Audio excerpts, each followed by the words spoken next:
नमस्कार दोस्तों, स्वागत है आपका आपके अपने YouTube चैनल NCERT स्टडी में।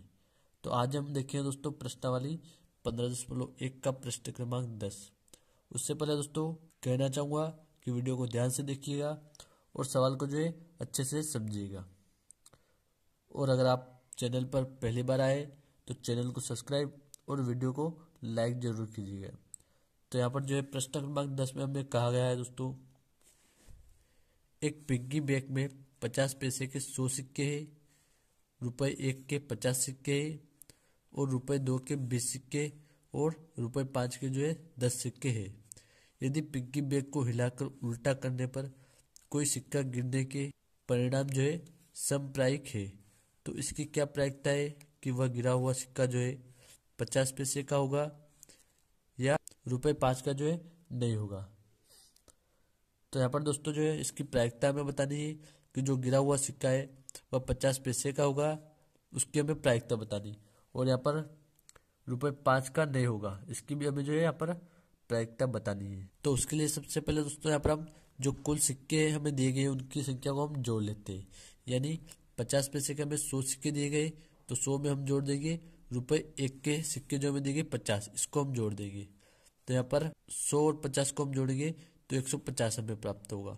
और फिर रुपए 2 के 20 सिक्के हमें दिए गए तो 150 में हम 20 जोड़ेंगे तो 170 हमें प्राप्त होगा।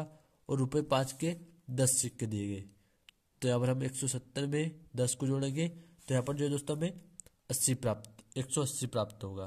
तो इसको कुछ हम इस प्रकार से लिख लेंगे।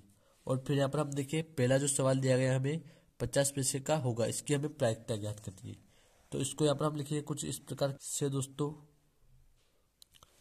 तो यहाँ पर हम लिखिए 50 पैसे का होगा, इसकी हम प्रायिकता ज्ञात कर रहे हैं। तो उसके लिए यहाँ पर हम देखिए दोस्तों 50 पैसे होने की घटना या सिक्के, यहाँ पर हम यह भी लिख सकते हैं दोस्तों कि 50 पैसे के सिक्के या फिर हम 50 पैसे होने की घटना, इस प्रकार से हम इसको लिख सकते हैं। तो दोनों में से जो भी आपको अच्छा लगे वो आप यहाँ पर लिख लीजिएगा।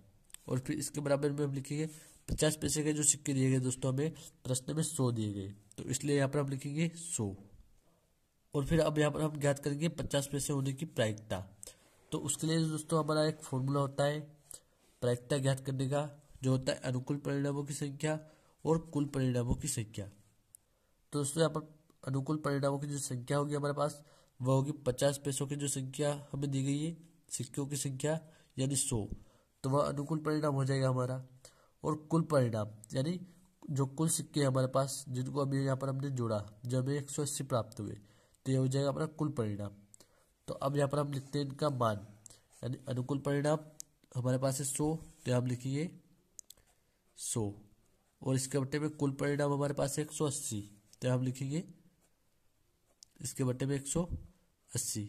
अब दोस्तों यहाँ पर हम 0 से 0 को काट सकते हैं, तो यहाँ पर हम इसको काट देंगे। और अब हम 10 और 18 को जो है 2 से भी काट सकते हैं, तो इसको हम 2 से भी काट देंगे। तो यहाँ पर जो दोस्तों हमें प्राप्त होगा 2 पंजे 10, तो यहाँ पर हमें 5 प्राप्त होगा। और 2 नमी के 18, तो यहाँ पर जो हमें 9 प्राप्त होगा। तो दोस्तों यह जो है 5/9 यह हमारे 50 पैसे होने की जो प्रायिकता हमें प्राप्त होगी। तो ये जो इसका आंसर रहेगा दोस्तों हमारा। अब देखिए दोस्तों हम दूसरा वाला जो क्वेश्चन हमें दिया गया है इसमें, यानी वह जो गिरा हुआ सिक्का है वह रुपए 5 का नहीं होगा, इसकी प्रायिकता हमें ज्ञात करनी है यहाँ पर। तो दोस्तों उसके लिए यहाँ पर हम सबसे पहले जो है प्रश्न में देखते हैं। यहाँ पर प्रश्न में हमें स्पष्ट कहा गया है दोस्तों कि रुपए 5 के जो है 10 सिक्के हैं हमारे पास, और यहाँ पर हमें ज्ञात करनी है रुपए 5 का नहीं होने की प्रायिकता। तो उसके लिए दोस्तों जो हमारे पास सभी सिक्के यानी कुल जो सिक्के हैं उसमें से जो हमारे रुपए 5 के सिक्के यानी 10 सिक्के, इनको हम माइनस कर देंगे। तो कुछ इस प्रकार से दोस्तों हम इनको यहाँ पर लिखेंगे, जैसा कि आप यहाँ पर देख पा रहे होंगे।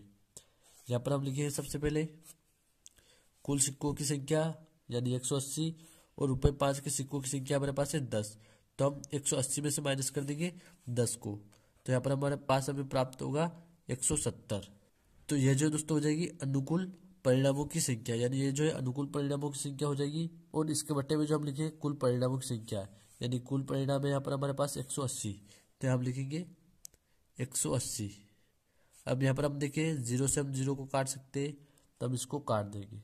तो यहाँ पर जो दोस्तों हमें प्राप्त होगा 17/18। अब हम इसको जो है नहीं काट सकते, तो इसको हम जो का त्यों लिखेंगे।